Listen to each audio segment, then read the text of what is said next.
কামাইটা কামাইটা doesn't not fact, the fact is যে আমি 2 সাবজেক্টে ফেল করছি।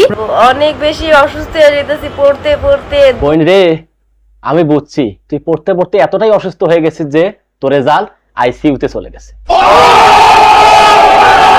2টা মাস পরীক্ষা দিতেছি, বুঝুই কিছু ভাই। এই 2 মাস কি শুধু পরীক্ষা দিছো নাকি? মানে একদম সোজা, নাটক যত ইমোশনাল হয় তার রেজাল্ট কিন্তু তত কমেডি হয়। নিঃসন্দেহে তুই ঠিক কথা বলেছিস। সামনে সবগুলা পরীক্ষা পড়ার পর সব সায়েন্সের সাবজেক্ট, আর যারা কমার্সে তাদের পড়ার পর সব কমার্সের লাইক সাবজেক্ট। যারা সায়েন্স আর কমার্স নিয়ে পড়ছে তারাই শুধু পড়াশোনা করছে। এই যে তুমি একটা কথা কইলে, তারা স্পেশালি হচ্ছে সায়েন্সের স্টুডেন্ট বা কমার্সের স্টুডেন্ট। বাকিরা তো ফজরের নামাজ পড়ায় আবার ঘুমায় পড়ছে। সে প্রাউডলি বলবো যে আমি 2 সাবজেক্টে ফেল করছি। লজ্জা লাগা দরকার। প্রাউডলি যখন বলবি তখন সত্য কথাটাই বল। মানে হলো সানজিদা কয় সাবজেক্ট ফেল করেছে এ কথাটা রাকিব ভাই বলবে। সঞ্জিদা 1 2 3 মানে কি? এর মানে সানজিদা 2 সাবজেক্ট না 3 সাবজেক্টেই ফেল করেছে। এটা হচ্ছে ফিজিক্স আর একটা হচ্ছে ম্যাথমেটিক্যাল। আর হায়ার ম্যাথের কথা কে বলবে?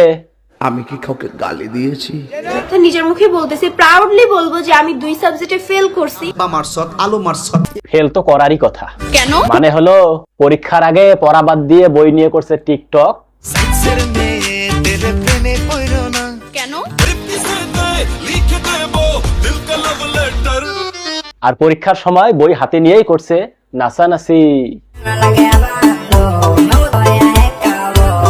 পড়া বাদ দিয়ে টিকটক করলে ফেল তো করারই কথা। ঠিক বলেছো। নিজে পাই ইনকাম করা শিখছি। ক্লাস 9 থেকে 1 লাখ টাকা ইনকাম। আমরা সাধারণ ক্লাস টেস্টে ফেল করলে বাপ মায় লাঠি দিয়ে পিটাইতো।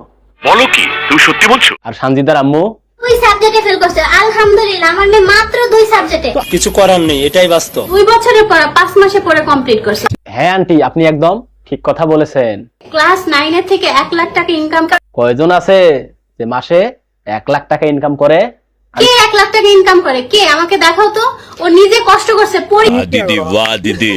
আন্টি, আপনি আর কয়টা দিন ধৈর্য ধরেন, আপনার মেয়ে প্রতি মাসে আপনাকে একটা করে ফ্ল্যাট গিফট করবে। বুঝো না এই ব্যাপারটা? আসুন এবার আমরা সানজিদার পরীক্ষার খাতাটা দেখব। লিখছে স্যার আমার হাতের লেখা খারাপ, তার জন্য আমি লিখতে পারি নাই, ভয়েস দিছি আপনি দেখুন সানজিদা কত সুন্দর করে ভয়েস দিয়েছেন। এটা হাস্যকর।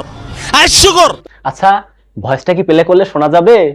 আমি জানি না এটা সানজিদার খাতা কিনা, তবে আমার ধারণা হলো তাই আমি এটা সানজিদার খাতা হিসেবে আপনাদের কাছে তুলে ধরলাম। সুটিয়ে লাল করে দাও। আজকের ভিডিও এই পর্যন্তই। কেমন লাগলো আমার ভিডিও একটু কমেন্ট বক্সে জানাবেন। আর হ্যাঁ, চ্যানেলটা অবশ্যই সাবস্ক্রাইব করবেন।